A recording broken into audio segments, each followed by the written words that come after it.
Yo, I'm MPX and welcome back to another Minecraft news video. So as you all know, 1.17 or the cave update was revealed earlier this month at Minecon Live, and although we got a full 45 minutes of presentation and gameplay, there's still a lot of questions up in the air about this update, and fortunately a lot of those questions are being filled in by actual Minecraft developers, and I figured I would share some of their interesting answers today, because we see bits and pieces about the sculk sensor and how it's going to deal with rain, you know, a super loud event that happens on a regular random basis. We've also seen an update on a lot of the archaeology mechanic, as well as the deep dark, and even the entire rendering system for Minecraft, which might be hinting more at that height increase everyone's always talking about. But let's dive straight into it today, and let's start with the sculk sensor thing. This is one of the most interesting tidbits, because one of my big questions is what sounds really affects a sculk sensor. They're making sounds and vibrations a key part of Minecraft, and so King B Dogs, who is mostly known as the Aethermod developer, but he started working on Minecraft this year. He's one of the most passionate developers, and he shared this tidbit on Twitter that we made the design decision for sculk sensors not to be affected by ambient weather like rain. My logic for this is habituation, where the sculk sensor essentially becomes used to the constant stimulus, no longer registering it as vibration.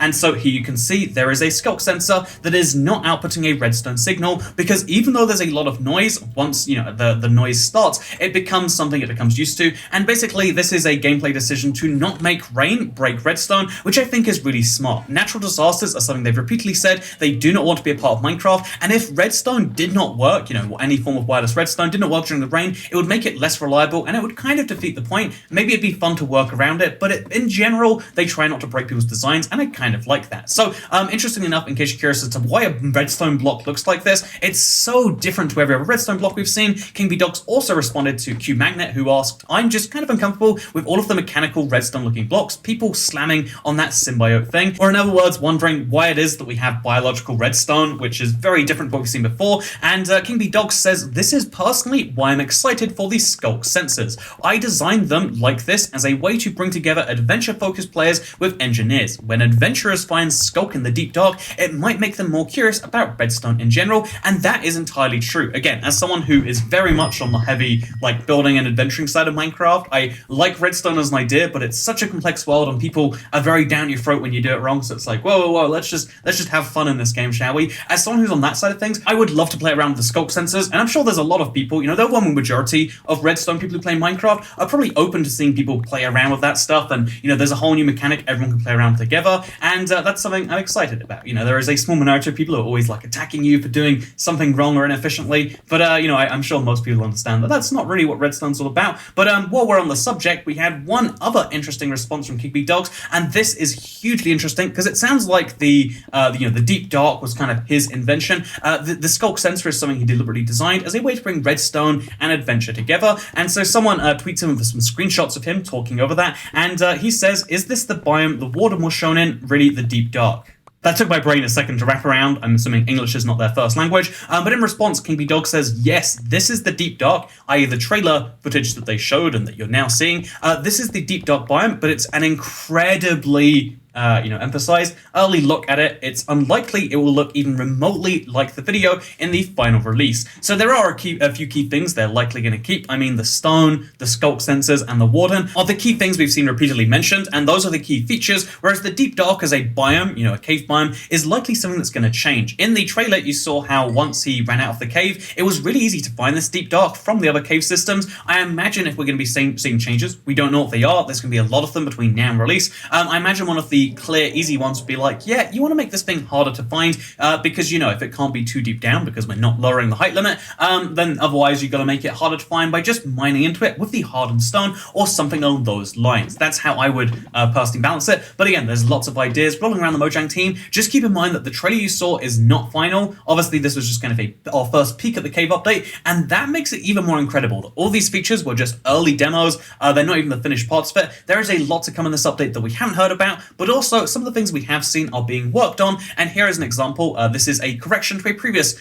video that I made. I always want to be clear here that if we assume something wrong, that I want to make that clear to everyone else. I know it might make some of you look at me and go, oh, Toycat, are you not really trustworthy because you made a mistake? No, I want to own up to mistakes wherever possible, and here is one that I made. I said it was possible that when you use your brush on the dirt and the gravel blocks, you would be able to stop doing so, and you'd leave a half-finished dirt block, kind of like a dirt slab or a gravel slab, whether intentional or not. And according to SSJ Man's question, who says, if you stop digging halfway through, will you have a dirt slab? And can you do the digging anywhere but only get stuff at archaeology sites? And the response was no. The brushing is a block animation, same as the cracks when you break a block. You cannot get a block with the breaking cracks. You cannot get a block half brushed. And it kind of makes sense when he says it like that. But it's very interesting because this is the first time we're seeing a breaking animation, which actually makes the block physically disappear rather than being there but having a cracked animation and suddenly disappearing. I would actually kind of love to see this in other parts of Minecraft. I would love to see, like, when you mine a block, it actually chips away slowly before finally being removed. But, you know, that's a question for another day. It is just a cool breaking animation that happens to also let you know if you're brushing too fast or too hard or anything else like that. But in case you have curiosities about the dig sites in general, as we know, that is the brand new structure that's going to spawn randomly across your Minecraft world. And it sounded like in the presentation also, and they even showed it repeatedly, that a dig site was going to be this hole in the ground. And so in response to that, Kajoklex says, I'd rather have it so you could stumble upon a site while landscaping. Suddenly, one of the dirt blocks I dig makes a cracking noise and something breaks from inside the block. Then I can set my own dig site up on the location. Finding an ongoing excavation site is just meh, and as you can see, a lot of people liked his tweet, etc, etc. So in response, Ulraf goes and finds the tweet and says, that is exactly how it's going to be. The structures are going to be hidden underground, and it's up for the players to create their dig sites. And this is really wild because this, first of all, is a much better system. I like the idea that it's another underground structure that actually requires a, for an excavation skills yourself. That's fun by itself, but it also means that you're going to need to know what these things are, and you're going to need to craft a brush without any real indication. The dig site we saw at Minecon Live was clearly already pre-performed, so it looked kind of easier to work out what was what, but if the dig site is going to be hidden underground, you'll have no idea what these weird stone structures are or whatever. You'll just have to realize that, like, oh, this is probably something super old, maybe I should brush it. But the thing is, if you're a new Minecraft player, how they differentiate between these structures, which will have archaeology, artifacts in, and other structures. Like, should you start digging around a jungle temple to find things? Maybe they will do something like that. Maybe when you dig around with fossils, you'll also get some benefit and they could make fossils worthwhile. Again, lots of questions we have right here. No huge answers, but very, very curious for me, at least. And in case you're thinking like, oh, so that's Minecraft's newest structure. But, the cave update should not just be focusing on new things. Maybe they should be updating old things. And, maybe Ulraf is, thinking about those because he responds to someone saying, will there be any more structures or revamps of existing structures in this update? So again, this is a very interesting and cryptic reply, but Ulraf just responds with a villager and a mustache saying, mayhaps. Which, again, I mean, you could argue the usefulness of this all day, but I think it's a funny response, and it's basically saying, yeah, maybe we're going to have more structures. Maybe we're going to revamp them. Who knows? The cave update has much steam ahead. There are many more announcements and update development to be done, and it is a super curiosity. I mean, even that deep dark biome we don't know fully about. Even the skulk sensor and like all of the things that trigger it, we don't know for sure. The warden and all these other blocks up and items and mobs are being tweaked by developers every single week as we speak. But there is one final thing that I found hugely interesting because it's the most cryptic Minecraft news in a while, I'll admit. This was posted by Bartek Bok, who usually works on the technical side of Minecraft, and he says, is everything exactly the same? Yes, great, that means it's working. And this is the most confusing looking screenshot. I mean, if you pay attention to this, what's happening here, there are boats, there are animals, there are items dropped on the ground, there is some glowstone, there's a nether portal, there's a crafting table, way out in the distance I see an enchantment table, and then just a bunch of blocks, I think iron bars on the left there. Basically, when you look at this screenshot, it's hard to work out what he's talking about, but it sounds like, because he is on the technical side of Minecraft, that something technical is being tested right here. Why would you test so many different types of things? Because a mob is a type of entity, a boat is a different type of entity, a enchantment table isn't an entity, but it does kind of have render distances on it. Same with the items, etc., and the nether portals. They're all things that render in at different distances with different game rules, etc., etc., etc.